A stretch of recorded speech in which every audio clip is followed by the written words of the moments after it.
nome é Sérgio, eu sou batera desde sempre, né? Brincava um pouquinho de violão, tocava um pouquinho de guitarra, assim, de brincadeira. A gente montou uma banda, né, em 2005, que é o Poderoso Chefão, que é a banda que eu mais toquei, né, 15 anos, né, de banda. E durante todo esse trajeto eu sempre fui atrás de gravar, de produzir a banda, né. Eu já fiz gravação da gente em casa, sabe, com uma mesa bem simples, com um computador bem simples, assim. E eu sempre gostei de gravar, meu irmão também sempre gostou, sabe, de gravar, de mexer com produção. E aí com o Poderoso mesmo a gente já foi gravar no Rio de Janeiro já, né. Já gravamos também em Petrópolis também, gravamos em São Paulo, e produções assim legais, sabe? Em locais bacanas e tudo mais. Eu tenho vontade de ter um estúdio legal, sabe? Um suporte legal para os músicos, né? Como eu tive também quando eu fui buscar outros estúdios, né? Sempre gostei de mexer com madeira, essas coisas, né? Meu pai sempre construir as casas, na parte da madeira, ele que sempre fazia. E é uma coisa que vem de infância, né? E coisa de cabana, coisa de casa na árvore, essas coisas assim. É uma coisa que eu realizei, eu, mais duas pessoas que me ajudaram, né? Que foram o Edson e o Sérgio aqui do sítio. E que sem eles eu não conseguiria ter feito. Mas é isso. A ideia começou assim, eu viajava muito para a Ilha do Mel, né? Eu até casei lá na Ilha do Mel com a minha esposa e meus amigos, nós fomos para lá. Lá todo mundo constrói suas casas, né? Todo mundo mexe com madeira lá. Os caras pilotam barco e mexem com madeira, né? E a gente anda pelas vilas lá e lá tem bastante construção direto assim, acontecendo, né? Eu como músico, né? Ainda mais como batera, eu pesquisava salas grandes, né? E aí eu passava lá tem uma igrejinha, assim, que tem uma sala enorme, assim, eu olhava e falava, nossa, que legal. Aí eu passava mais pra frente numa outra casa e falava, nossa, aqui dava bom também. É uma coisa bem natural que aconteceu. Eu falei, eu vou construir uma cabana, né? E eu preciso fazer um projeto, levantar um projeto de quantas madeiras eu vou usar, né, para poder fazer a compra, né, para poder fazer o pedido, né. E aí minha esposa é arquiteta, mas aí eu acabei indo com que é um nosso amigo também que é arquiteto, e a gente montou um projeto que estruturava em três bases, né? Nessa base da frente, a base do meio e a base do fundo. E aí eu precisava de pedreiros, e aí chegou um dia que as madeiras já estavam aqui e tudo, e aí eu peguei e falei, agora eu vou começar a fazer, né? E o Sérgio e o Edson aqui do sítio também já falou, meu, vamos fazer, tô junto com você, né, cara? A gente tá aqui pro que der e vier. Foi legal que eles não sabiam mexer com madeira, sabe? E aí eu sabia mexer um pouco, assim, né? Fazia mesas, bancos, né? Até uns bancos que eu já fiz aqui no sítio, tudo. E aí deu certo deles toparem essa ideia, né? Então, na fase da construção, cara, o Sérgio e o Edson que me ajudaram, a gente ficou em torno de um ano construindo a cabana. E meses passavam e ela foi se tornando uma coisa assim, cada vez mais desejada, né, para montar um estúdio, né. Toda vez que eu vinha para cá, eu sempre chamava de cabana estúdio, cabana estúdio, cabana estúdio, que aí foi se tornando cada vez mais essa onda de vir gravar, de colocar músico, de colocar banda, né. E aí agora eu recebo visitas, recebo as pessoas que são músicos, né, que também não são músicos, para ficarem aqui, para curtirem esse momento aqui na cabana, né? Rolou de pessoas assim, amigos, né, me procurarem para trazer um projeto aqui, né, cultural, para ser gravado aqui.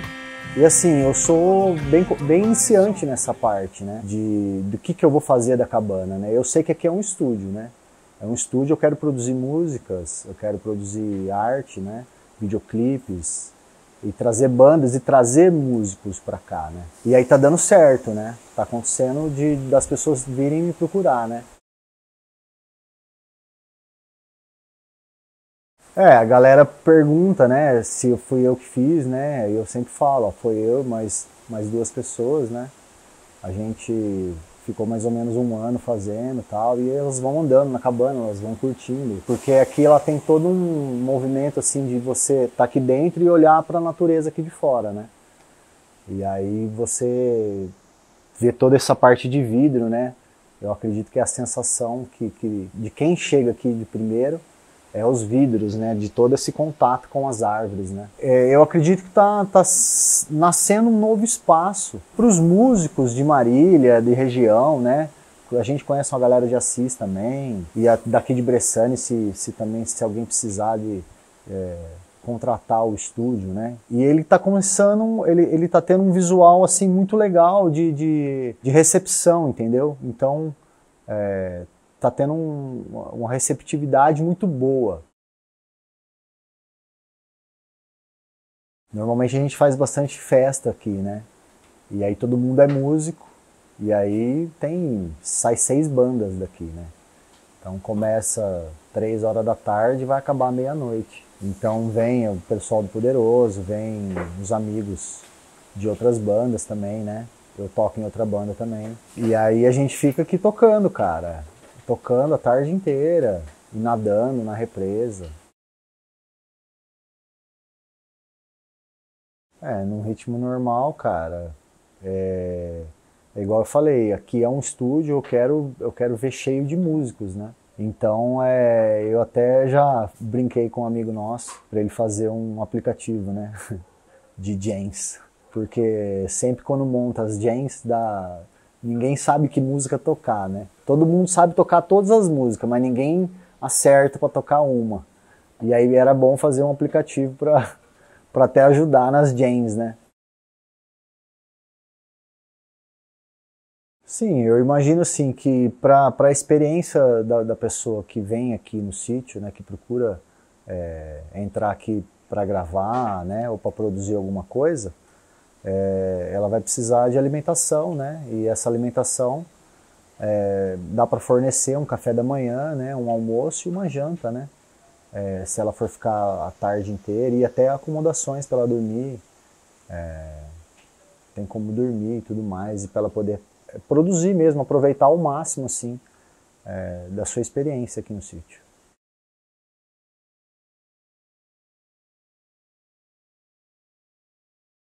Já está até rolando assim, rolou até uma conversa com um artista aqui de Marília que ele me procurou e mais ou menos vai acontecer isso. Ele vai dormir, né, e vai produzir um álbum ou 2 músicas ou 3 ou um single, né? Eu não sei exatamente o que ele vai produzir, mas ele quer fazer algo aqui e aproveitar toda a experiência de dormir, de ficar, de produzir uma noite, né? De passar a noite produzindo. Eu já pensei em festivais aqui, fazer algum festival, como já sempre aconteceu na verdade, né? Só que festivais eram de amigos, né? Costumo falar que sempre vamos fazer um Woodstock, né? Aqui, né?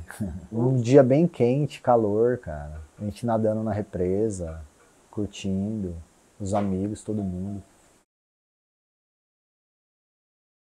A cabana, ela é feita num local familiar, né? Um sítio meu e dos meus irmãos, né? Eles curtem o meu trampo, né? Eles vêm pra cá, eles ficam aqui no sítio também, né? Eu sou o que mais fico, né? Eu tenho meu irmão que ele canta, né? O Marcos canta. Já foi vocalista do Poderoso, já, né? E agora ele é fotógrafo, né? Ele participa também aqui de captação de imagem, de produção de vídeo, né?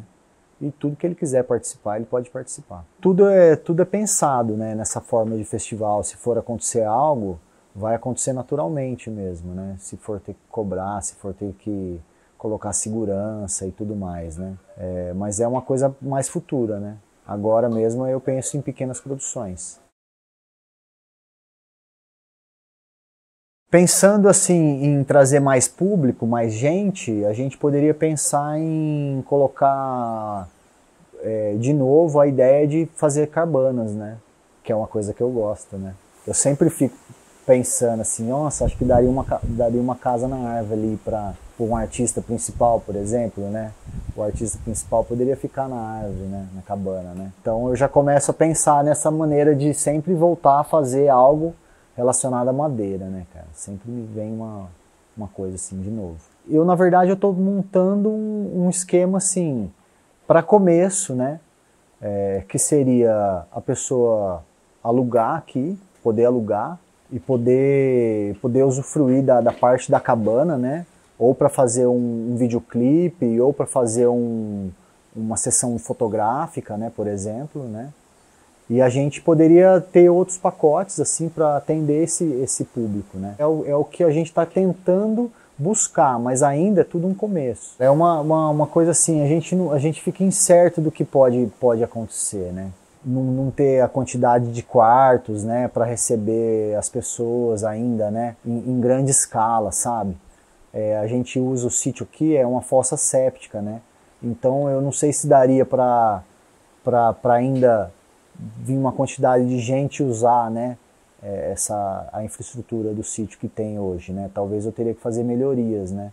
Então, talvez são essas melhorias assim que nessas épocas de pandemia a gente não está tentando fazer muito, a gente usar o que a gente tem.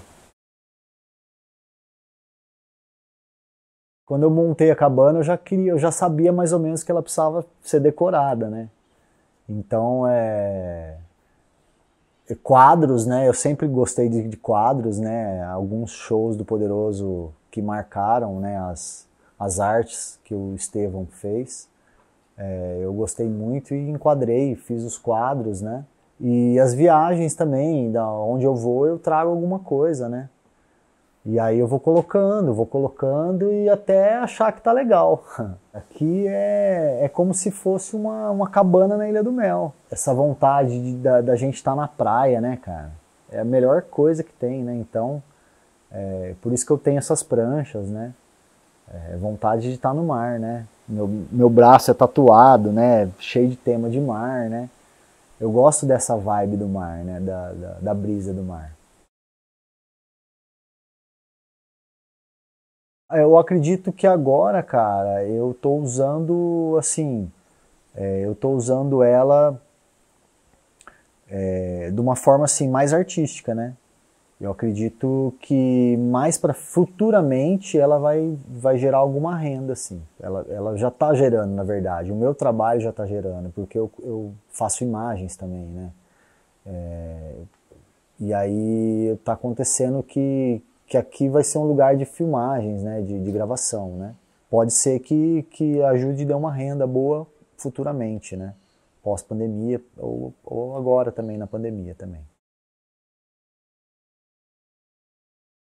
Normalmente, cara, quem vem aqui, amigo ou conhecido, ou, ou quem já veio assim só para fazer som, para tocar, sempre tem assim uma coisa legal quando dorme, né? Quando a pessoa acorda aqui, ela olha assim, como é bonito aqui, né, cara? Porque você chega de noite, você não enxerga nada, não enxerga a represa, né? A cabana fica meio escura também. Mas a gente, quando acorda cedo, a gente vê esse visual, né? O visual dela atrai bastante.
Eu sou Guilherme Xavier, eu sou cineasta, diretor de cinema, trabalho na área há 12 anos, atualmente aqui em Assis eu sou coordenador do Polo Audiovisual do Velho Oeste e sou sócio da Oeste Cinema, é uma produtora aqui da cidade que abrange profissionais de Londrina até Bauru, no raio de atuação regionalizado aí. e atualmente sou presidente do Fórum de Cinema do Interior Paulista, o ICINE. Cara, eu saí de São Paulo em 2014, lá foi onde eu comecei a trabalhar com TV e com cinema, mas senti lá um descolamento entre o propósito, enfim, as temáticas e até mesmo a estética com que eu estava lidando dentro daquele universo paulistano, com as questões que são minhas, de origem, né? As minhas raízes e também de onde poderia sair o meu cinema, né? A minha direção, a minha criação, de uma forma mais original. Então comecei a produzir, fiz 2 filmes nas bordas de São Paulo, nas periferias, e aí acabei esticando esse entendimento de bordas, de margens, para o interior. Foi quando eu decidi me mudar para Assis. Assis, à época, uma cidade de 100 mil habitantes, não tinha uma perspectiva do audiovisual acontecer aqui, né? Mas acabei descobrindo pessoas que poderiam construir juntos, assim, alguma outra coisa que fosse própria, que tivesse uma proposta de forma alguma pretensiosa, mas de construir alguma coisa nova, né? Original e tal. Depois a gente começou a fazer um mapeamento de onde estão pessoas que, assim como eu, estão sozinhas em suas cidades.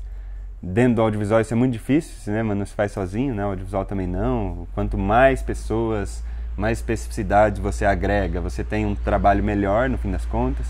Então tinha eu aqui em Assis tentando fazer tudo, mas em Bauru tinha gente também que era da fotografia, precisando fazer produção, direção, cenografia, tudo acumulando funções, né? E a gente começou a se organizar e a costurar uma rede entre essas cidades, onde cada um pudesse, a partir do momento que trabalha junto em rede, fazer aquilo que é da sua especificidade, sua especialidade. Então vamos juntar que de forma a gente aglutina essas pessoas. Eu propus de criar uma produtora, que serviu à época como uma central de trabalhos, por onde os trabalhos chegam e aí são distribuídos por essa rede, né? Principalmente à época a publicidade, mas a gente já tinha em vista usar a publicidade e o trabalho comercial, que é uma coisa de um acesso mais fácil a princípio, para começar a construir a infraestrutura e a própria dinâmica de trabalho voltada ao cinema. Então desde o começo a gente pegava trabalhos publicitários e falava, vamos tentar fazer cinema com isso. Claro que não é cinema, óbvio, mas de que forma a gente consegue se aperfeiçoar nos nossos processos, né? Até que um pouco mais adiante, aí começando a articular com o poder público, com o setor privado e as fundações daqui, consórcio, a gente conseguisse criar um ambiente para que o cinema fosse viável aqui no interior, né? Em 2017 a gente criou um projeto chamado Polo Audiovisual do Velho Oeste e a gente começou a percorrer, enfim, por vários espaços e tentar apoios de diversas frentes para fazer esse projeto se viabilizar. Era um projeto que tentava dar conta desde a formação de profissionais no audiovisual até o desenvolvimento de projetos para a produção e depois a circulação, em 3 eixos, né? Origem e fim do processo. E aí a gente rodou com esse projeto até que a gente encontrou a FEMA, a Fundação Educacional do município de Assis aqui, que decidiu bancar o projeto do Polo Audiovisual, que havia sido proposto pela Oeste. Eles tinham a intenção de absorver o cinema municipal aqui de Assis dentro da estrutura da FEMA também, então veio a calhar essa proposta de parceria, porque a gente tinha a expertise, digamos, para falar nos termos do mercado. Então, desde 2019, foi quando isso se concretizou, a gente começou a desenvolver o Polo Audiovisual aqui, numa parceria público-privada, Oeste Cinema e FEMA. Bom, nesse meio tempo, o volume de projetos cresceu, assim, porque essa dinâmica de rede no interior era nova. Então a gente tinha uma configuração de trabalho, equipes de 30, 40 pessoas, horas 50, que só era possível nos grandes centros. Mas que aqui, a partir do entendimento de regional, né, extrapolar as fronteiras do município, a gente conseguiu formar também. Isso acabou dando um espaço no mercado de trabalho, no mercado da publicidade, dos institucionais, que acabou, de uma forma ou de outra, credenciando a gente como agente econômico para dialogar com o poder público. Então daí que vê que o projeto do Polo Audiovisual foi possível. E hoje, em especial, a Oeste acaba um processo de se transformar numa cooperativa. Então a Cooperativa Audiovisual do Velho Oeste, a Oeste Cinema, criada agora para operacionalizar as atividades de formação de mão de obra, de produção de projetos e de filmes e de circulação dentro do polo audiovisual. E também para servir como uma frente de trabalho, de acesso ao mercado para todas as pessoas que estão se formando dentro desse projeto do polo audiovisual e que depois vão precisar ter um destino para a mão de obra que está exercendo, aprendendo, se formando, e também um destino, uma forma de viabilizar os projetos que cria, os seus roteiros, seus filmes, curtas, séries, né? Então a gente está exatamente nesse momento. A gente criou um ecossistema do audiovisual que começa a se desenvolver aqui na cidade, né? Então que parte de recursos que vem de uma fundação pública, então que forma mão de obra e que é próprio dessa fundação, que é uma fundação educacional. Então tem esse viés da formação, de diálogo com a rede pública de ensino. A gente dá oficinas para os professores de como trabalhar audiovisual em sala de aula. Então dá conta da formação, da produção. Então tem um núcleo de projetos dentro do polo que formata todas as obras que são criadas nas oficinas de formação para se habilitarem a captar recursos, tanto na iniciativa privada como emendas parlamentares, e dentro da cooperativa foi possível formar essa frente, e também a própria circulação, que no fim das contas a gente vai produzir tanta coisa, mas onde a gente exibe. Então dentro do projeto tem um cinema municipal em restauro agora, acabou de restaurar, cinema dos anos 70, 630 lugares, é lindo assim. Uma TV que a Fundação AFEMA disponibilizou para a gente trabalhar e exibir essas obras, e os festivais que a gente está propondo para circular esses filmes por toda a região. Mas as costuras só foram possíveis porque a gente extrapolou as fronteiras do município, né, da pequena província aqui. A gente saiu de um universo de 100 mil habitantes, a partir do momento que a gente agregou dentro dessa rede Londrina, Marília, esticou até Bauru, a gente começou a falar do universo de 1 milhão e meio de habitantes. Então o alcance dessas iniciativas se potencializou, o volume de recursos que acabou entrando também se potencializou, cresceu, e isso acabou possibilitando outros diálogos e outras trocas e outras relações institucionais, né, com toda essa região. Por isso Oeste Cinema, porque a gente está falando de uma ampla região, né, não só de Assis. Bom, eu nunca quis ser empresário, né? E acho que hoje, pensando no momento que a gente está vivendo, principalmente político, mas também trazendo para dentro dessa análise a questão sanitária, a pandemia, tudo que a gente está vivendo, esse momento onde as coisas parecem não ter saída, solução, está todo mundo saturado. Acho que é muito importante a gente começar a pensar outros modelos de organização coletiva e de organização do trabalho, principalmente, que seja mais justo, onde as pessoas se sintam parte contida do processo e tenham parte nas responsabilidades daquilo que está construindo, né? E esse tipo de engajamento a gente não consegue ter numa empresa, onde a gente precisa ter um dono que, de uma forma unilateral, toma as decisões e as pessoas decidem, me adequa ou não, ou se não se adequa, sai fora e tal, né? E a cooperativa, apesar da construção coletiva ser mais complicada, né? Um pouco mais lenta, inclusive, ela traz para dentro de uma organização toda essa potência que a gente entendeu que existia em rede. Por isso que a cooperativa vem para atender esse propósito. Então, a gente está hoje em 21 pessoas. Vamos juntar todo mundo e construir isso. O projeto está aqui, está pronto. Ele foi construído coletivamente, a Oeste foi construída coletivamente. Só teve uma iniciativa minha que foi de criar uma produtora para aglutinar isso aí tudo. Mas o formato do trabalho sempre foi cooperativo. Era uma central de trabalhos onde os pedidos de orçamento, os trabalhos chegam e aí aglutina a rede toda para trabalhar. O orçamento do audiovisual é muito pulverizado, sabe? É muito diferente de uma empresa onde alguém retém, sei lá, 30%, 40% do faturamento para si. O audiovisual não, cara. Você pega um produto de uns 50 mil reais aí, por exemplo, você tem 30 mil reais que é para distribuição para os cachês, mais 10 que é para aluguel de equipamentos. Mais 10 aí, não vou por 10, mais 5, porque tem sim uma margem da produtora, é importante que ela se banque, né? Mas a gente tem despesas aí que são do transporte, da hotelaria, de uma produção de figurino, por exemplo. E todo esse recurso vai para a cidade e gira todo esse ecossistema aí, por isso que é interessante enquanto viabilidade econômica. A gente acredita que o audiovisual pode ser um novo vetor econômico para essa nossa região aqui, que é historicamente, quase que exclusivamente, voltada para o agronegócio e para o comércio. Se continuar sendo assim, a juventude vai embora. Porque a gente precisa de uma atividade mais inspiradora, que vá de encontro às aspirações da meninada e que seja possível aqui, né? Porque senão a gente vai ter atividades aqui que ou não são de interesse da meninada, ou que mais 10, 15 anos vão ser substituídas por robôs, né? E a economia criativa, audiovisual, compreende trabalhos que jamais vão ser substituídos por robôs, pelo menos o que a gente pensa. O dia que o robô estiver escrevendo um roteiro original, pô, aí eu desisto, né? Bom, o projeto que a cooperativa toca, que é o Polo Audiovisual do Velho Oeste, como eu havia falado, ele tem 3 eixos, que é a formação de mão de obra, produção de filmes e exibição. A exibição inclui aqui, dentro dessa parceria com a FEMA, que é uma universidade aqui da cidade, tanto o cinema, que é uma janela de exibição desses filmes, a TV, que nos próximos 2 anos vai se transformar numa TV aberta, mas dentro desse projeto está sendo desenvolvido junto com os cursos de tecnologia da FEMA, então análise de sistemas, ciência da computação e tecnologia da informação, uma plataforma VOD, a nossa Netflix aqui.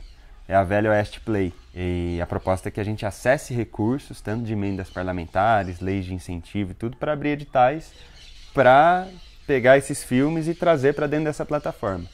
Por que a gente não pode ter a nossa própria Netflix? É justamente nesse sentido que eu trago a provocação, assim, né? E isso não exclui os nossos filmes estarem na Netflix, né? Porque acho que grande parte dessa potência que se cria quando a gente agrega vários municípios é que a gente deixe de ser uma cidadinha lá do interior, mas a gente também juntos agora, quase na configuração de um estado, que a gente também crie condições para acessar esses mercados nacionais e internacionais. Por que não a gente ocupar esses espaços na Netflix? É totalmente viável, né?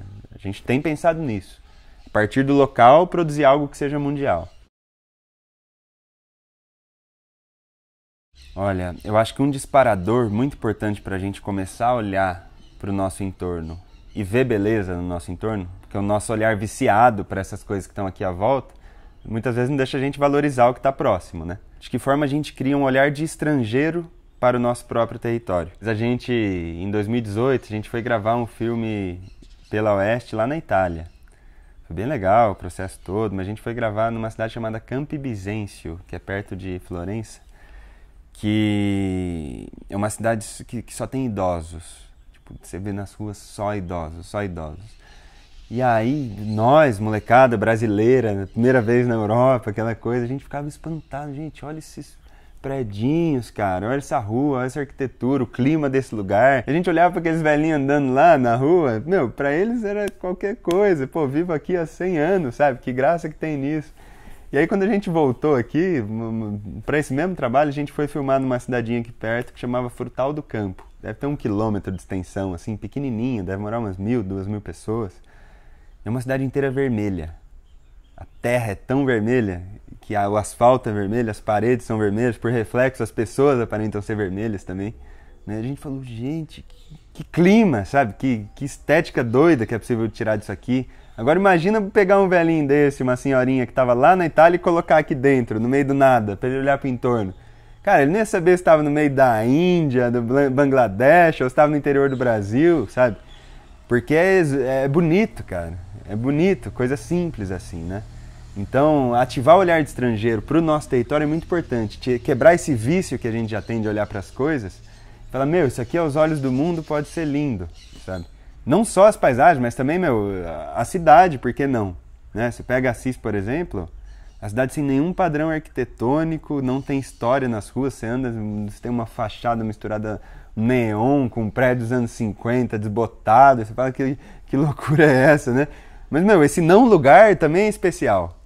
Né? Não é em todo lugar do mundo que você encontra um não lugar. Sabe? Você consegue olhar para aquilo e falar, nossa, sabe?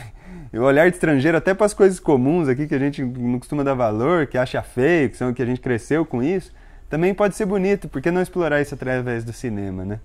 Então, desde 2018, quando a gente decidiu mesmo que ia fazer cinema para cá, a gente começou a rodar a região, pegar os fins de semana de carro, ia viajar, conhecer as estradinhas mais bonitas, uns picos ali, aqui, as cidades que a gente não conhece, para tentar criar e despertar esse olhar de estrangeiro, ao mesmo tempo já catalogar os lugares possíveis de se filmar, né? E aí teve uma experiência bem legal, que a gente atendia uma agência lá de São Paulo, e a gente mostrou um filme para eles, que era de uma ponte, assim, que passava sobre um rio, era lindo e tal. Eles perguntaram, nossa, mas onde vocês filmaram isso? Onde é isso? Aqui no Brasil, não sei o quê. Eu só ri por dentro, né? Falei, porra, bicho, mal sabe que é lá em Assis, lá no cantinho no interior de São Paulo. Então, ativar esse olhar de fora para nós faz a gente valorizar o que a gente tem aqui. Isso é muito importante. Em 2019, em Rio Claro, aconteceu o primeiro encontro de cinema do interior.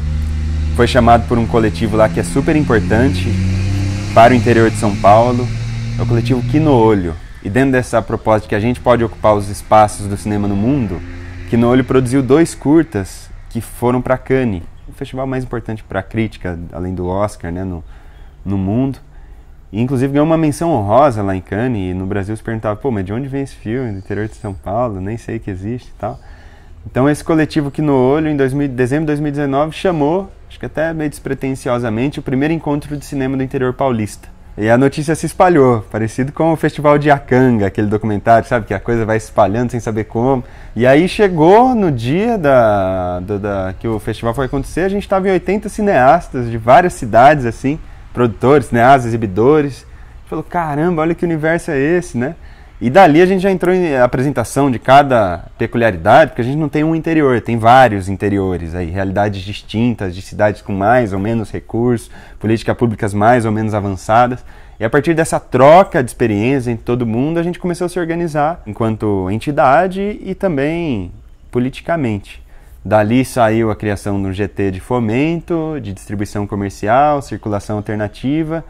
E aí logo na sequência, a gente já teve um primeiro episódio que foi decisivo para a gente entender qual era a força que a gente tinha politicamente, porque o PROAC, que é o principal programa de estímulo ao audiovisual e à cultura como um todo no interior, ele estava tramitando lá pela Assembleia Legislativa de São Paulo, possibilitar um projeto que cortava 55% dos recursos para o PROAC. A gente já havia se organizado e a gente falou, a gente, enquanto cinema, precisa se manifestar sobre isso. E a gente se organizou e pegou cartas de 40 municípios. À época era até 37 aqui do Oeste Paulista e mais outros municípios de São Paulo. E a gente foi para a Alesp com essas cartas, manifestações em ofícios de várias entidades. E fomos bater de porta a porta em deputados e falar com o relator, à época, do LOA, né, da Lei Orçamentária Anual, que era um deputado de Piracicaba. Cara, os 40 municípios abriram as portas da articulação política lá dentro, onde a gente foi recebido por todos, inclusive pelas entidades que já compunham essa articulação, que já estavam lá dentro da Alesp, e começavam a empurrar a gente para a linha de frente ali, vai lá com essa carta aí, porque está funcionando, né?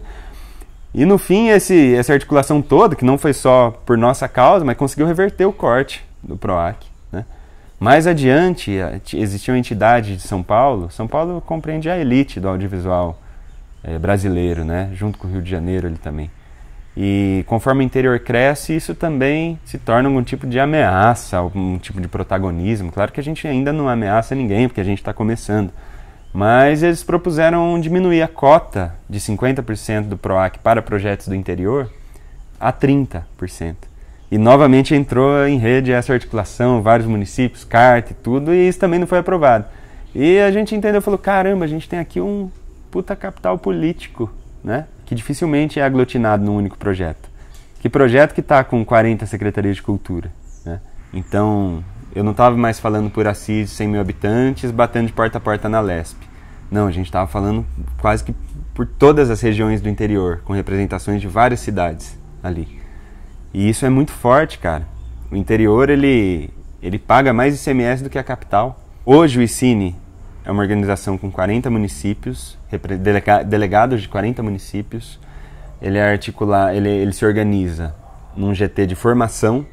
Então, esse grupo de trabalho de formação cria cartilhas de realização de oficinas de formação para as cidades do interior. A gente tem ainda o GT Fomento, que é quem, a partir desse ano, começa a viabilizar a chegada de recursos para financiar a produção do cinema interiorano.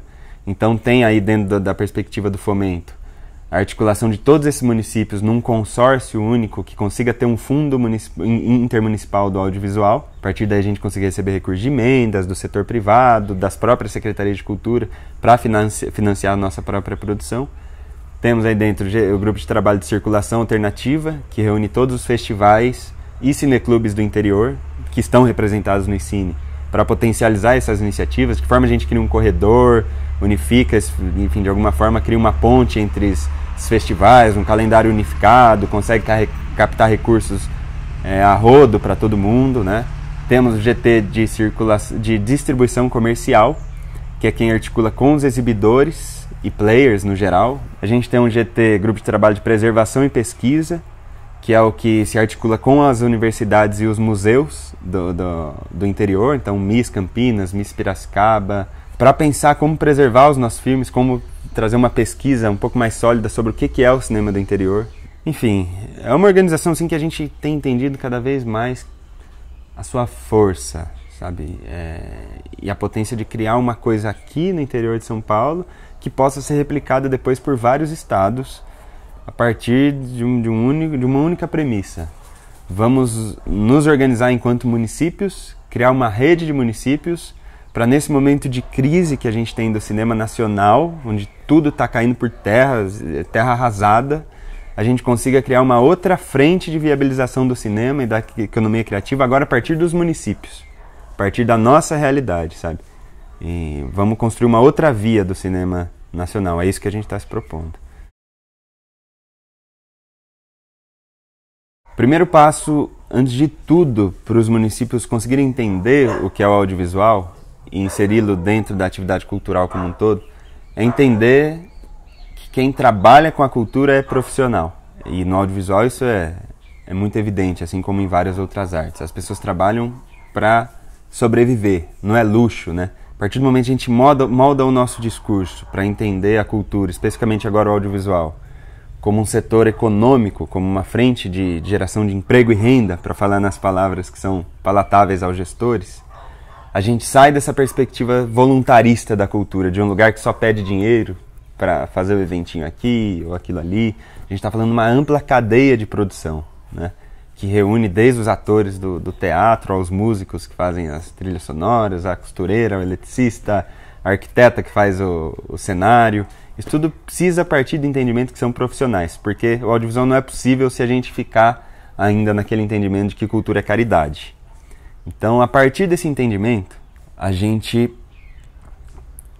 precisa que os municípios entendam que colocar recursos no audiovisual, na produção, não significa gastar dinheiro, mas sim investir.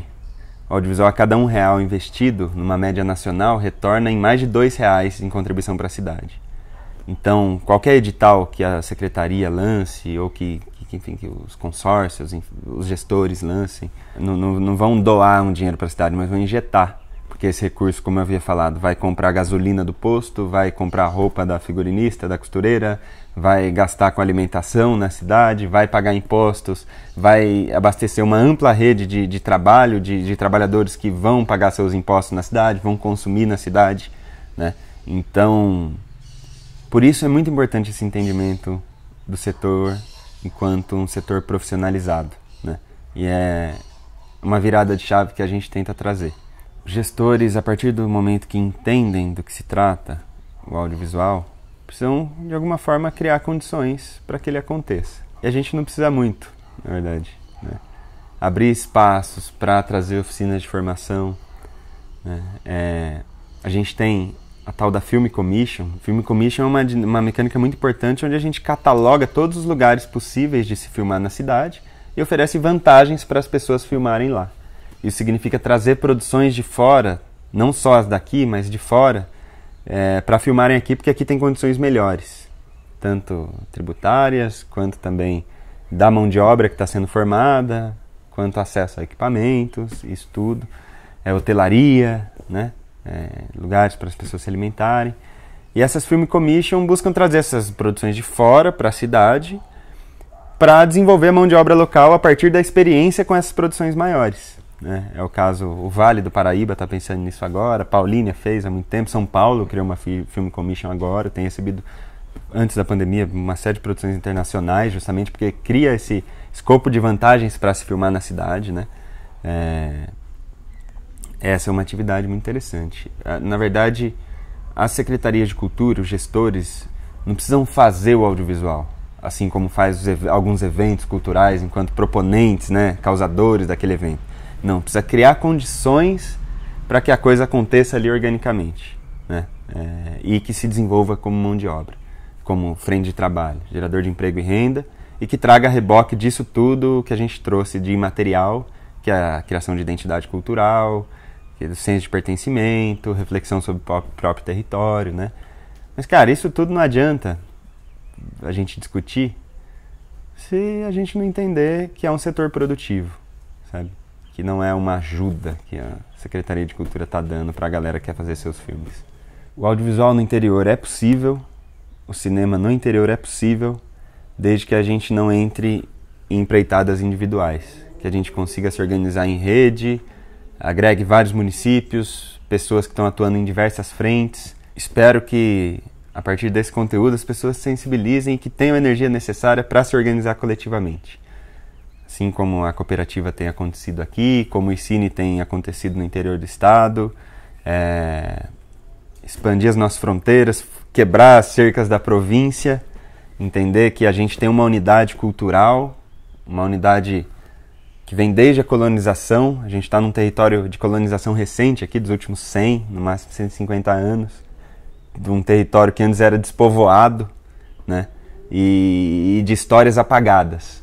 Então, vamos nos organizar coletivamente. Acho que a partir desse raciocínio surgem conceitos como interior profundo, o Velho Oeste, né? São todas iniciativas que surgem agora no momento que é propício para a organização coletiva, principalmente com a pandemia e tudo, que a gente consegue se conectar sem muito esforço com as pessoas. Então vamos fazer valer essa ideia de regionalidade, vamos fazer valer o interior profundo, o Velho Oeste, vamos se somar, vamos agregar os nossos talentos para que a gente não precise ir embora, que a gente construa uma nova realidade aqui onde a gente vive. Acho que é isso.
E adorei o conteúdo da proposta, porque é super importante, né, Bruno? A gente que conhece as riquezas de onde está, em vez de sair achando que lá nada tem, valorizar o que tem para que quem não consegue ver perceba o seu contexto de uma forma diferente e essa região seja de fato tão pujante como ela merece ser. E aí é muito bacana quando, enfim, você fez a apresentação da proposta e também me municiou, inclusive, de dados sobre os 51 municípios, que foi super oportuno. É muito gostoso para a gente que trabalha com questões vinculadas à economia criativa e a desenvolvimento, como é o meu caso, a gente ter essa força pulsante nas várias regiões do país, nas várias regiões do estado, né? São Paulo, o estado de São Paulo é de uma riqueza incomensurável, né? Que pouco a gente conhece. Então, a gente acaba dando, como discutimos um pouquinho antes também, né, na concentração dos bastidores, a gente acaba dando muita visibilidade ao que já tem, por não conhecer o resto. E na ausência desse conhecimento, o que a gente precisa é efetivamente de movimentos mais do que projetos, porque este certamente é um desenvolvimento, né, de um início de um movimento, como você bem dizia ao começo, não é um fim, para a gente conseguir ter essas veias abertas para onde passear dentro do nosso estado e buscar complementações, buscar agregações de valor e daí para frente. Meu nome é Ana Carla Fonseca, todo mundo me chama de Cainha, que é um apelido de infância que me segue, e eu, por formação, sou economista, sou administradora pública, trabalhei muitos anos em multinacionais, fiz um mestrado em administração para desenvolver uma dissertação sobre marketing cultural, nos idos de 90x, publicada em 97 como dissertação e depois como livro em 2002. E o que sempre me fascinou foi essa busca de conexões, que é o que vocês também estão tentando fazer no território, menos prováveis, né? Então, como é que a gente aproxima o empreendedor, que não necessariamente é do setor cultural, com o empreendedor do setor cultural? Como é que a gente gera sinergias de benefícios? Como é que a gente faz quem mora num território perceber que a partir do momento em que a cultura é mais viva e, portanto, a economia se nutre de criatividade, as cidades e o território se beneficiam mais, e a partir desse momento em que se põem mais criativos e inovadores, também a economia se faz mais pujante. Então, essas alavancas de motores de bem-estar e desenvolvimento é o que caracteriza muito do trabalho que eu desenvolvo à frente da Garimpo de Soluções, que é a minha pequena empresa de provocações, como a gente costuma dizer. E a gente tem cada vez mais se devotado a territórios. Agora a gente está desenvolvendo um trabalho super interessante na Vila de Paranapiacaba, que tem uma série de peculiaridades também. Então, é outro cantinho que vocês certamente vão olhar. Por ali saiu todo o café, por ali entraram todos os imigrantes, foi o primeiro complexo ferroviário do estado de São Paulo, e tudo que era de inovação de ponta lá foi feito. E é um enclave de Mata Atlântica, tem patrimônio, tem um mundo de coisas acontecendo e, ao mesmo tempo, tem uma série de crises, inclusive de identidade, para além da econômica. E tem esse olhar de como é que a gente desenvolve uma região a partir do que ela tem de peculiar, agora está sendo feito lá. E também no Vale do Jequitinhonha, no norte de Minas, junto a 4 comunidades de artesãs barriais de cerâmica, em que a gente está criando uma marca território que faça reconhecer o valor por trás do preço que elas colocam na etiqueta, que traga esse universo do Vale do Jequitinhonha e que rebata, inclusive, em outros setores tradicionais da economia. Quando a gente olha o passado da história econômica da humanidade e do desenvolvimento urbano, inclusive desenvolvimento territorial, a gente percebe que foi em momentos de grandes crises que esses territórios conseguiram dar grandes saltos. Então, se você pegar, por exemplo, o cólera na Europa, foi justamente a partir dele que foi feito um primeiro grande trabalho de criação de saneamento básico, de criação de parques para que as pessoas pudessem se encontrar ao ar livre, o entendimento de que o contato com a natureza e o contato com o outro são super importantes para o desenvolvimento pessoal e para o desenvolvimento criativo. Então, se a gente puder aprender com esse grande momento de impacto humano, social e econômico que a gente está vivendo, eu acho que a gente vai sair desse tsunami com uma série de legados super pesados, mas talvez num momento melhor do ponto de vista de olhar para o desenvolvimento do que a gente estava antes dele. E o que a gente vem acompanhando nisso e o que a gente já fez, inclusive? A região do Vale do Ribeira é uma região muito especial para nós, paulistas, inclusive, mas para os brasileiros de modo geral, porque o desenvolvimento do Brasil começou por lá. A gente tem mapas no Vaticano que falam do Vale do Ribeira, portanto, de Canané, etc., antes de 1500, porque ficava bem ali em cima do que seria o Tratado de Tordesilhas, então ninguém se metia muito porque não sabia se era a terra do outro. A primeira casa de fundição foi lá, porque o primeiro ciclo de ouro começou por lá. E o Rio Ribeira era o grande estrada da região. Quando o ouro foi descoberto em Minas Gerais, a região caiu em ostracismo, né? E por ali ficou um pouco desarticulada, as primeiras vilas já haviam surgido por conta de quem havia explorado o minério e por conta dos suprimentos que acabavam sendo oferecidos para esses garimpeiros. E veio um outro ciclo, um grande ciclo. Vejam que tudo sempre vai em ciclos, né? E a gente agora está no momento de baixa, mas se Deus quiser, a gente vai começar a subir em breve e espero que chegue muito alto. Então, o que a gente encontra lá é um patrimônio cultural, um patrimônio histórico, um patrimônio ambiental. A município tem 90% de cobertura de Mata Atlântica, enfim, uma riqueza em todos os sentidos de diversidade ambiental, cultural, natural, de gente, enfim, maravilhoso. Só que a gente, vamos combinar, apesar de ser paulista, pouco conhece o Vale do Ribeira. Então, a gente pode conhecer alguns dos 21 municípios, mas não conhece o território. E eles mesmos, por conta das distâncias e da carência de estradas, que hoje já existem, mas não são as mais frequentadas, tampouco tem esse consenso do que significaria uma identidade do Vale do Ribeira. Então, ao longo de gerações, os jovens de lá ouviam que para serem alguém, eles tinham que sair do Vale do Ribeira. Imagina como fica a autoestima das pessoas. E isso ocorre no estado de São Paulo inteiro, para a gente se ater ao estado de São Paulo, né? A gente vê os fluxos migratórios ainda das cidades de menor porte para as capitais, para as regiões metropolitanas, e que é um contrassenso, né? Porque muita da riqueza está justo nesses grandes polos. Então, a questão que se coloca é, as pessoas estão saindo porque elas querem sair, ou elas estão saindo porque elas não veem ali o que elas possam fazer, inclusive para sobreviver economicamente. De modo que esse olhar que a gente levou para o Vale do Ribeira, a partir das pessoas que lá estão, a gente fez mais de 100 entrevistas em profundidade, fez um monte de oficinas para dar voz a essas pessoas, deixou algumas coisas muito claras para a gente. É muito difícil você conseguir qualquer forma de desenvolvimento econômico se você não tiver as pessoas com uma autoestima um pouco mais centrada.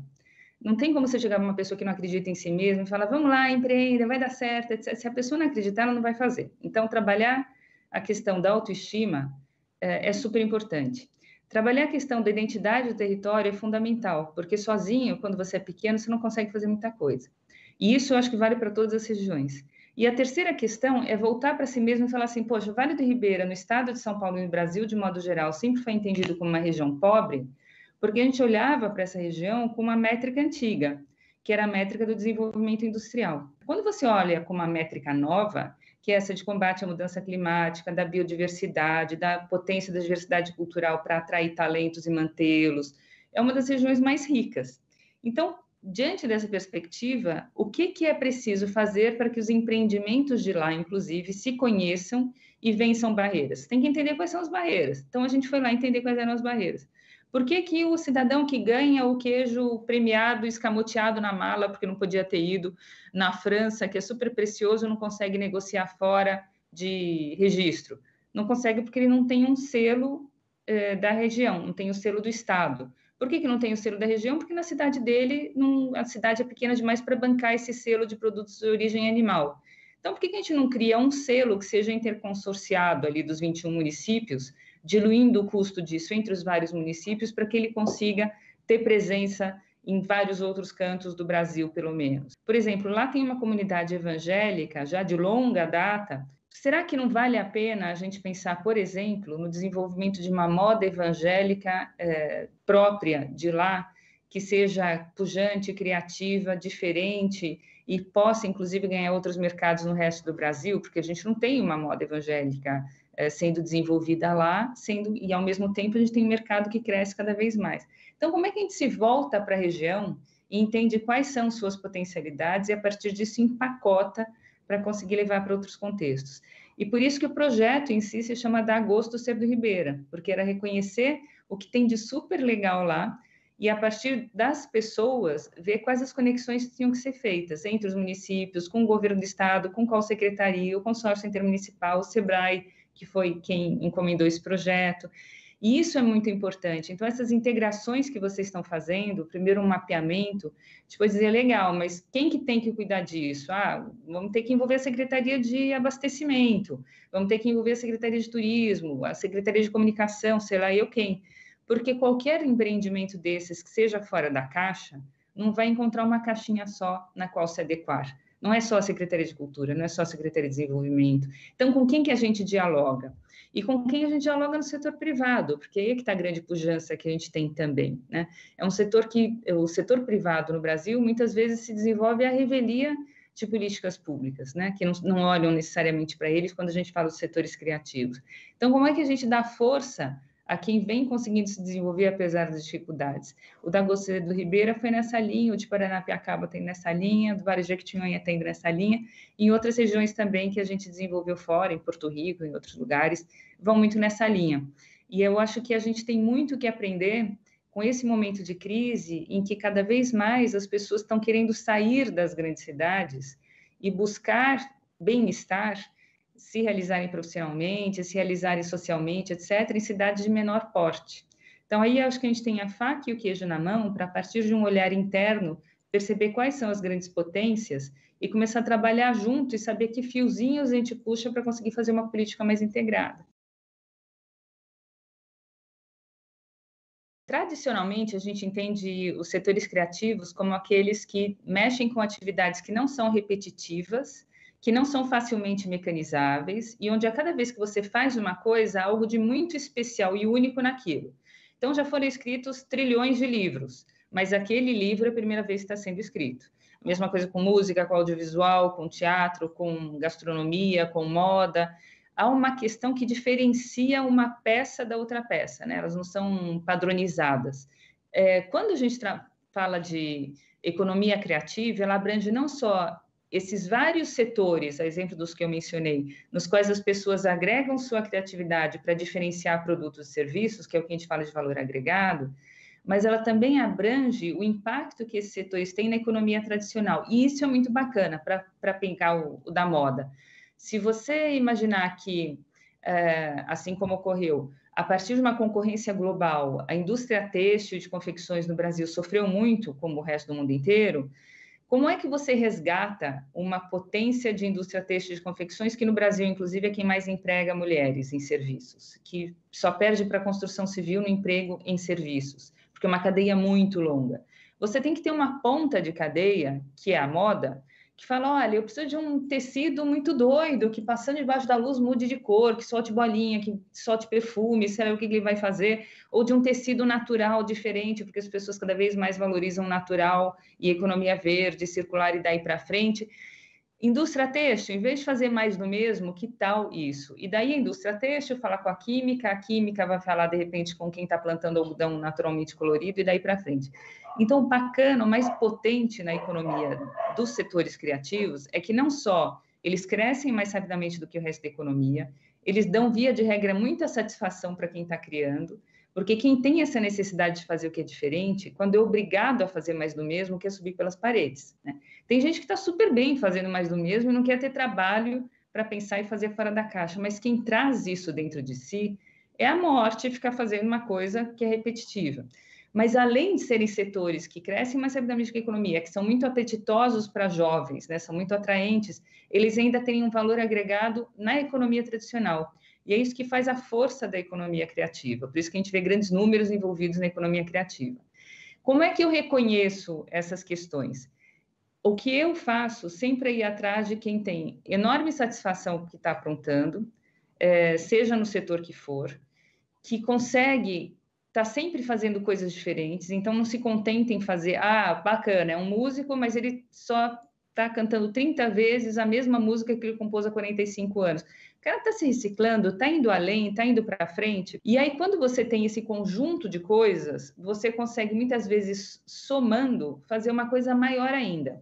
Tem um caso que eu acho super legal, até tem um videozinho que eu vou pedir depois para vocês inserirem na nossa conversa, que vem do Chile, de um casal em que ela é designer e ele é músico, ou vice-versa. Ele é chileno e ela não sei se é europeia ou escandinava, não sei se holandesa ou escandinava.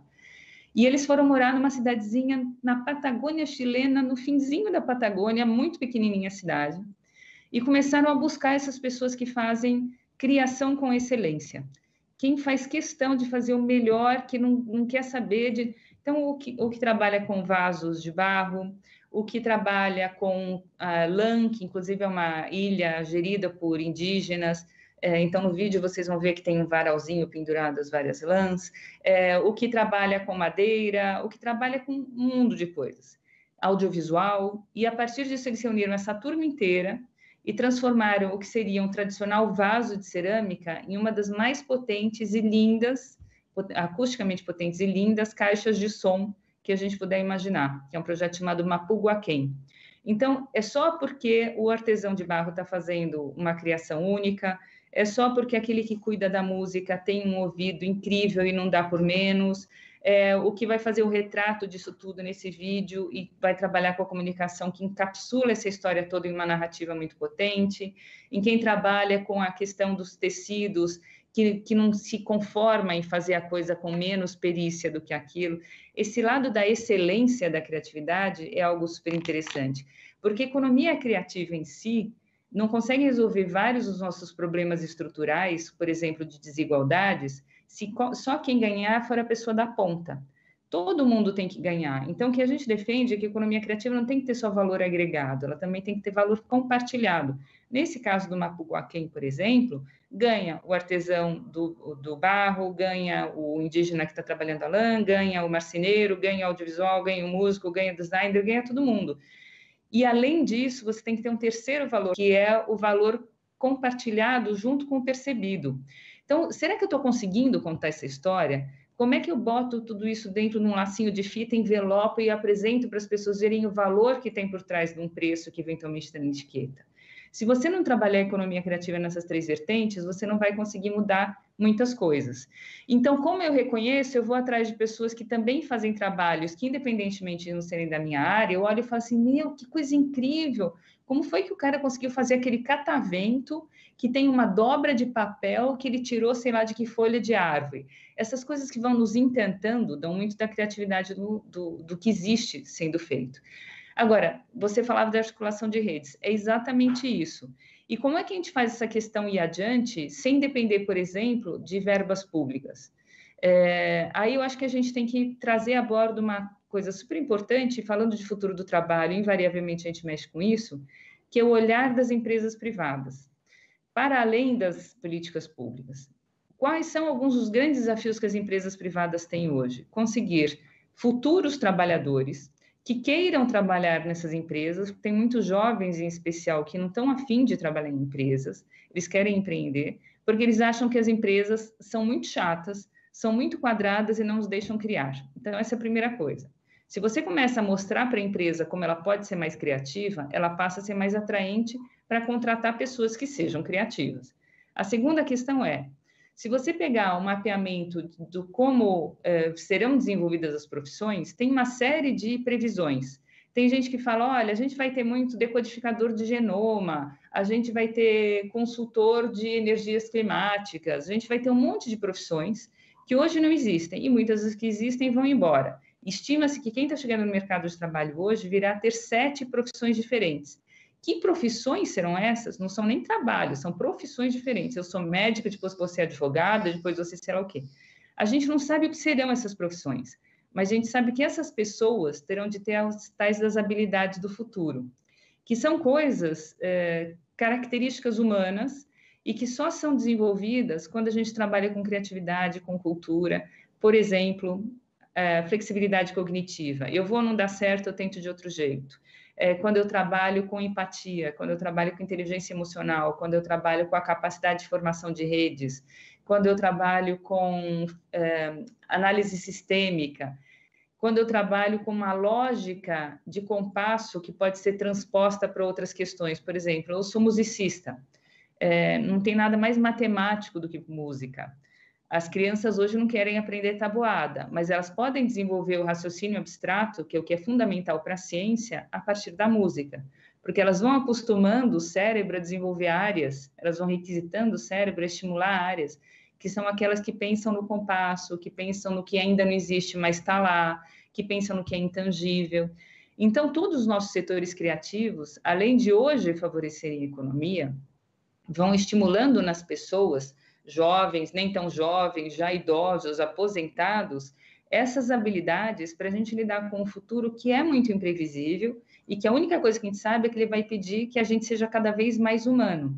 Porque se a gente sabe fazer conta rápido, se a gente sabe apertar o botão 35 vezes ou 40 ao longo do dia, se a gente sabe fechar uma embalagem, isso qualquer máquina vai fazer. A gente só vai se diferenciar naquilo que tem a ver com criatividade, com relacionamento humano e com empatia. E isso é muito do que os setores criativos também trazem. Então, não só eles ajudam as empresas a diferenciar sua marca, a ter outra penetração de mercado, a serem mais criativas, mas elas vão treinando as pessoas de um território inteiro a serem mais criativas, a serem mais abertas e preparadas para o futuro. Pra você ter uma ideia, em Montreal, por exemplo, a prefeitura tem, há mais de 20 anos, um escritório chamado Escritório de Design, o tal do Bureau de Design, no qual a função primordial é que as pessoas que lá trabalham façam que qualquer residente em Montreal tenha um olhar de design, portanto, um olhar de inovação, sem ser designer. Eu sou motorista de ônibus, eu sou carteira, eu sou pedreiro, eu sou qualquer coisa. Eu vou andando pelas ruas, eu vou encontrando intervenções artísticas, eu vou encontrando fachadas de lojas que são diferentes, eu ouço alguém tocando uma música. Isso tudo vai fazendo com que o meu softwarezinho mental passe a ser mais criativo, passe a ser mais inovador. E eu não sei o que eu vou fazer amanhã de profissão. Então, é fundamental para a prefeitura que quem mora lá esteja preparado para qualquer profissão. Isso é muito do que os setores criativos trazem para a nossa economia e para as nossas empresas. O que a gente precisa é mostrar isso de uma forma num linguajar que as empresas entendam, porque daí a gente deixa de ser visto como despesa e passa a ser visto como um desenvolvimento mesmo. Todas as pesquisas, tendências, enfim, em turismo, dizem que quando a gente puder viajar de novo, a gente vai demorar uns 2 ou 3 anos para se sentir à vontade para ir além de 500 quilômetros, no caso do Brasil, né, na consideração de distância que a gente tem, que é o que se chama de turismo da proximidade. Vamos pegar a região de Marília. A gente tem São Paulo como o maior polo emissor do Brasil. A gente tem as regiões vizinhas todas também com grandes cidades, né? Como é que a gente vai fazer para atrair esse turista para visitar qualquer uma das 51 cidades da região de Marília, que a vasta maioria dos paulistanos, inclusive, não conhece? A gente vai ter que mostrar o que nessas cidades tem de diferente. Então, o que nessas cidades tem de diferente? A gente tem uma presença da indústria alimentícia que é muito forte. Nada mais funciona dentro da economia de uma forma, nada funcionava de uma forma mais interessante hoje em dia do que mexer com a cadeia de alimentação. Então, a gente tem a pandemia, a gente tem todo mundo falando que dentro da lógica do combate à mudança climática, as cadeias de alimentação vão ter que ser mais próximas, que a gente vai ter que valorizar o pequeno. Se a gente botar essa criatividade toda para transformar a região administrativa de Marília num grande celeiro de provocações e inovações na área alimentícia. Eu vou trabalhar com punk, eu vou trabalhar com a incorporação de jovens mexendo com receitas resgatadas da história de quem chegou aqui há 5 gerações, eu vou criar startups que têm a ver com como eu transformo qualquer coisa em material comestível. Como é que a gente aproveita essa potência que existe na alimentação, inclusive a favor da economia tradicional, que precisa gerar mais valor agregado, mexendo com esses criativos, oferecendo experiências diferentes? O Peru conseguiu fazer todo um desenvolvimento da cadeia alimentícia em cima da experiência que vai desde o senhorzinho que está plantando ali, ainda com enxada, de uma forma mega tradicional, até quem está trabalhando com cursos de turismo, os grandes chefes estrelados Michelin, etc. E por conta disso, eles desenvolveram, para ser a cara visível dessa cadeia inteira, eles criaram um grande festival chamado Mistura, em que eles misturam todo mundo e misturam toda a cultura do Peru inteiro. Imagine se Marília, por exemplo, pudesse ser esse polo aglutinador de toda a cadeia que se desenvolve, do turismo, da educação, da experiência gastronômica, de eu aprender como é que funciona cada ingrediente, de eu resgatar as receitas do passado, de eu mexer com outras questões vinculadas à sustentabilidade, à economia circular, a tudo isso, pensando, por exemplo, nessa vastíssima cadeia de alimentação, porque daí teria espaço para o músico, para o audiovisual, para quem trabalha com audiovisual, para quem trabalha com design gráfico, fazendo todas as aplicações, para quem trabalha com comunicação de modo geral, para quem cria as receitas em gastronomia, para todo mundo que trabalha com quem vai mexer com embalagem, quem vai mexer com a organização do grande evento, como é que vai compassar isso ao longo do ano inteiro. Para você ter uma ideia, tem uma startup da Dinamarca, de que eu gosto muito, de um rapaz chamado Mikael Hase, que trabalhou muitos anos em indústria de consultoria para commodities agrícolas. E daí chegou uma hora que ele falou, não, cansei, agora eu quero fazer exatamente o oposto. E ele criou uma startup que essencialmente consegue, a partir de desenvolvimento de inteligência artificial, fazer um mapeamento em cima dos gostos de todos os grandes povos, né, distribuídos no mundo, para saber, brasileiro acha que pizza e brigadeiro podem combinar. Na Itália, isso seria um absurdo. O brasileiro acha que isso daqui é super crocante, para o argentino não é tão crocante assim. E ele fez um mapa de inteligência artificial que consegue saber para cada cultura como cada ingrediente de cada comida é percebido. O que ele quer com isso? Ele quer tentar entender quais são as preferências para eu aglutinar ingredientes de modo que não haja desperdício alimentar.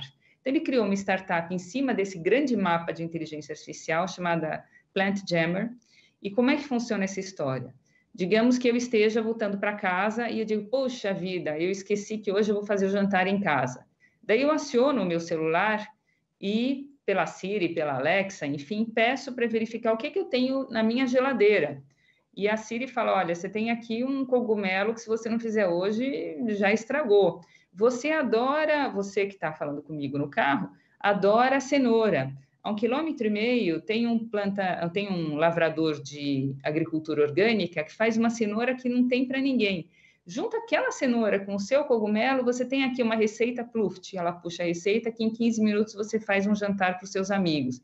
Então, é uma forma de valorizar quem está plantando próximo, de valorizar quem cria as receitas, de valorizar os ingredientes para não gerar desperdício alimentar, por meio da ciência e tecnologia junto com a cultura. Por que a gente não transforma a região administrativa num grande polo de laboratório de inovações e provocações em cima dessa enorme cadeia que não mexe só com comida, mas mexe com todos os serviços criativos que vão levitando ao redor dela, né? E, além de tudo, pode gerar uma série de festas, pode gerar uma série de encontros, experiências de culinária afetiva, enfim, esse seria um dos caminhos que eu veria de uma forma muito evidente aí para a região. E quem não gosta de comer, né? Vamos combinar que questão da indulgência alimentar, para o bem ou para o mal, inclusive na pandemia, em que todo mundo está ganhando uns quilinhos, é o que a gente vai vendo.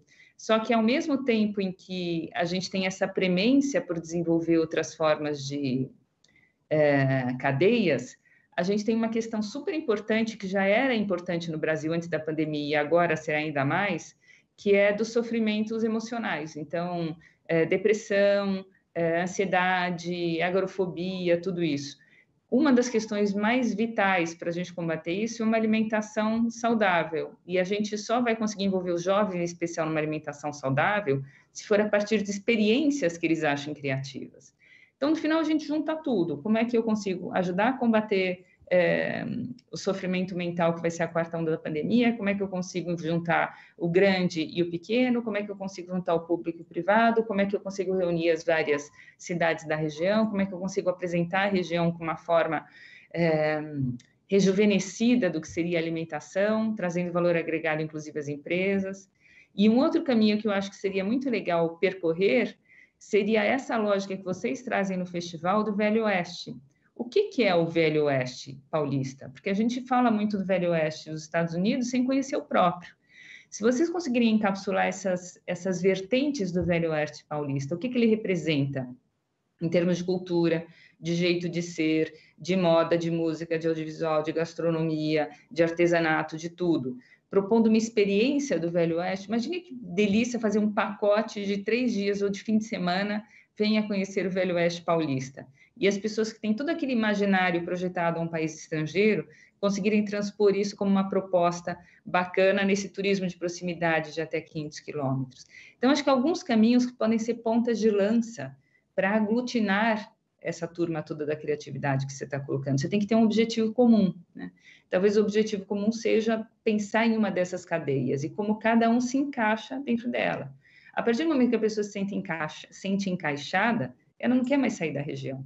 E o mais bacana é que, tendo sobra, ou seja, faltando pedacinhos nessa cadeia, você passa a ser uma região atraente para quem está fora da região. Então, não só você mantém, como você nutre e atrai pessoas que podem ser interessantes também do ponto de vista criativo de outras regiões. Ou faz as pessoas que saíram daí voltarem, né? Porque agora tem oportunidade.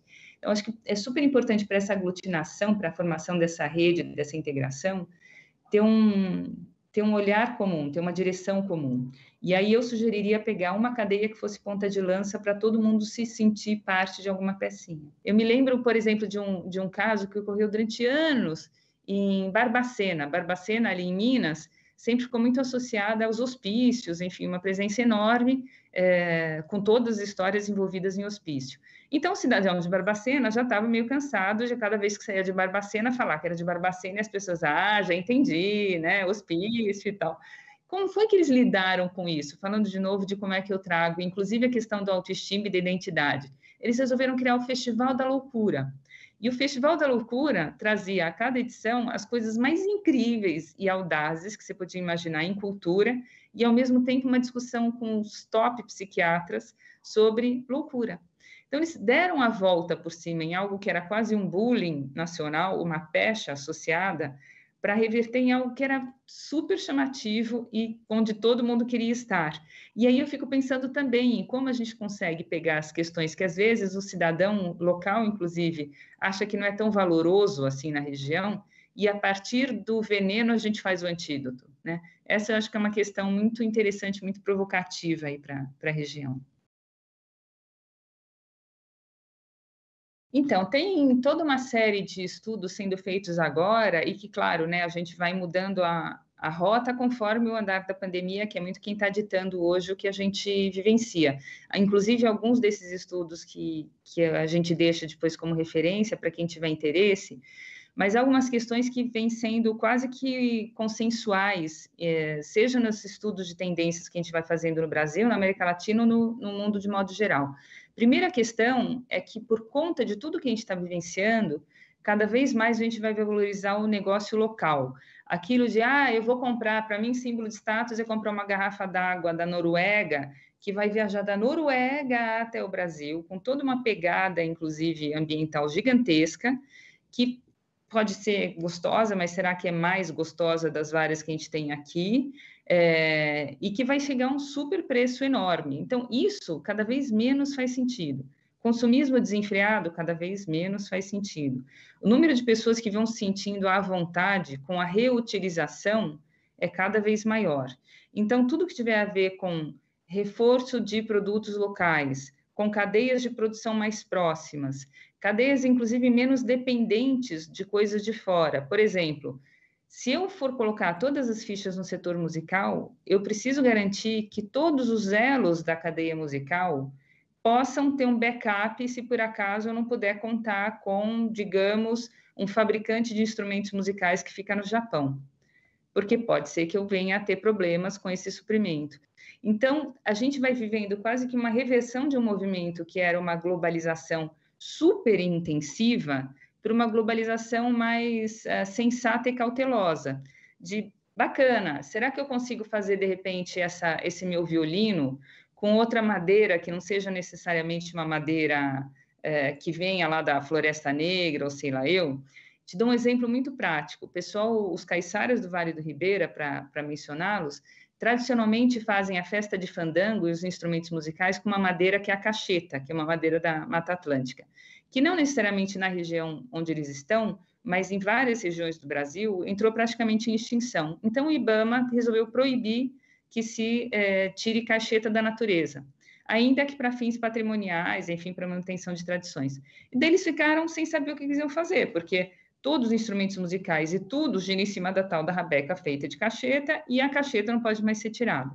Só que há várias outras madeiras, inclusive que por conta dessa história do Valo Grande, que foi aquele atalho que eles resolveram fazer, são depositadas quase que árvores enormes nas praias de Iguape, que vêm desde lá de cima do Vale do Ribeira e durante dezenas de quilômetros vão pelas águas até que aqueles troncos gigantescos chegam na praia. Agora, o trabalho que eles estão fazendo é justamente de análise das várias madeiras para ver se eles não conseguem reaproveitar aqueles troncos que antes eram vistos como bons para nada, para poderem fazer os instrumentos musicais e não perderem essa tradição. Então, tudo que tem a ver com eu ficar menos dependente do que vem de fora, de eu conseguir valorizar os produtos locais, de eu não me pautar por um consumismo e cada vez mais por um reaproveitamento, que é muito a pauta da economia circular, isso vai ter muito fôlego. E não só no mundo, mas no Brasil de modo geral. A gente vê as várias gerações já, eventualmente levando o copinho dentro da bolsa, deixa de ser o ecochato e passa a ser aquela pessoa que dá valor ao que tem. E isso acho que é super importante também. Onde a gente tem que prestar especial atenção quando a gente aponta esses caminhos de desenvolvimento econômico? Para as mulheres, que estão sofrendo mais do que os homens, de modo geral, nessa pandemia, inclusive falando de recessão, ou da recession, né, como em inglês se costuma dizer, a brincadeira de palavras que se faz agora é da she-session, porque as mulheres estão apanhando especialmente durante a pandemia. Então, fica um apelo para as nossas amigas criativas da região de não esmorecerem, delas tentarem, de alguma forma, continuar suas atividades criativas, apesar de estarem fazendo aula com criança em casa, apesar de, eventualmente, tenham perdido seu trabalho mais comum, etc. Mas tentem, de alguma forma, não perder esse entusiasmo, porque as mulheres estão sofrendo bastante. E outros são os jovens que agora estariam entrando no mercado de trabalho, porque assim como durante muito tempo se falou dos millennials, agora se fala muito dos pandemials, que é essa turma que nunca tinha vivido uma crise dessas proporções. Quem tem mais safras nas costas, como é o meu caso, acha tudo terrível, mas sabe que crise em algum momento passa, porque já viveu crises, embora menores. Quem nunca viveu isso, está achando, meu Deus, para que lado eu vou?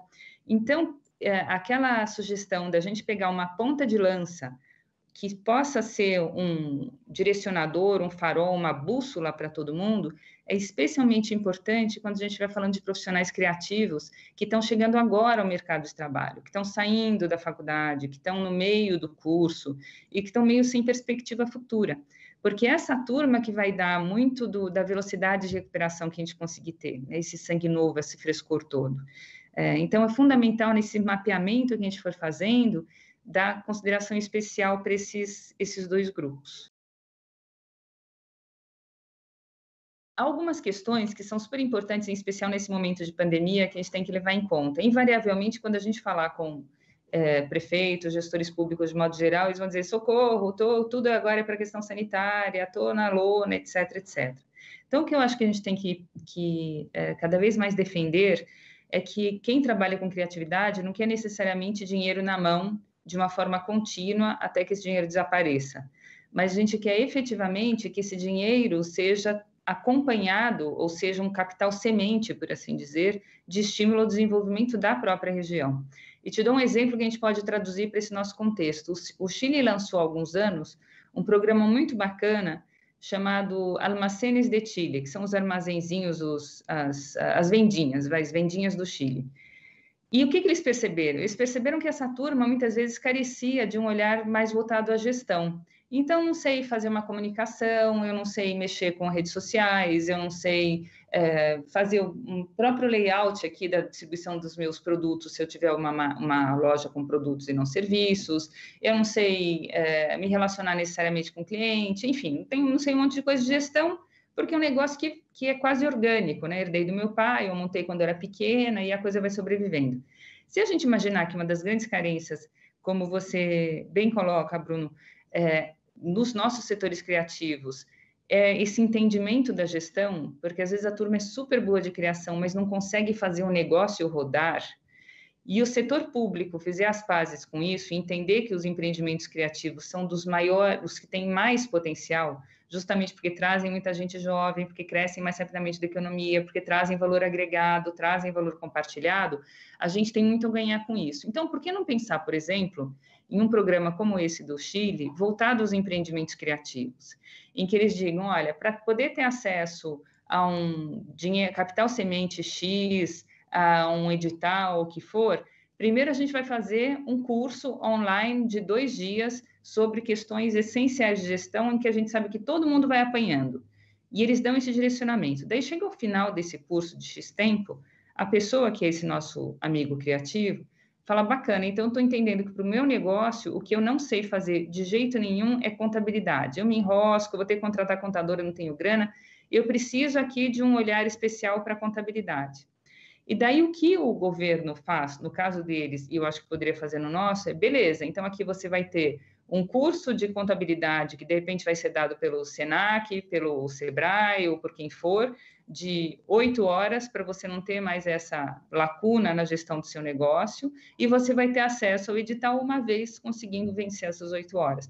Mas eu acho que a gente tem que ir atrelando um amadurecimento gerencial dos nossos criativos à questão de recursos também, porque a gente ainda tem muita dificuldade no Brasil de pessoas que muitas vezes trabalham com cultura e com criatividade e que acham que é menos valoroso a gente fazer a gestão do negócio.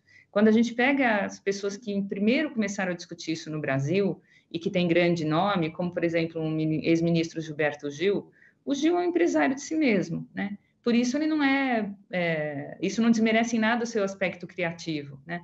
O Gil começou sua carreira trabalhando como estagiário na Gessilever, hoje Unilever, né? Ele estudava administração, então ele sabe fazer gestão do seu negócio, da sua carreira, e ele também sabe ser criativo. Eu acho que a gente precisa fazer as pazes com isso, e o setor público, de modo geral, tem muito a trazer como capacitação na questão gerencial, facilitação de regulação de negócios. Poxa, olha, é muito difícil trabalhar com audiovisual, porque a cada vez que eu vou tentar fazer uma filmagem na rua, eu fico 5 dias pedindo autorização para 312 guichês dentro da prefeitura. Qual é essa ponta de lança que a gente vai adotar?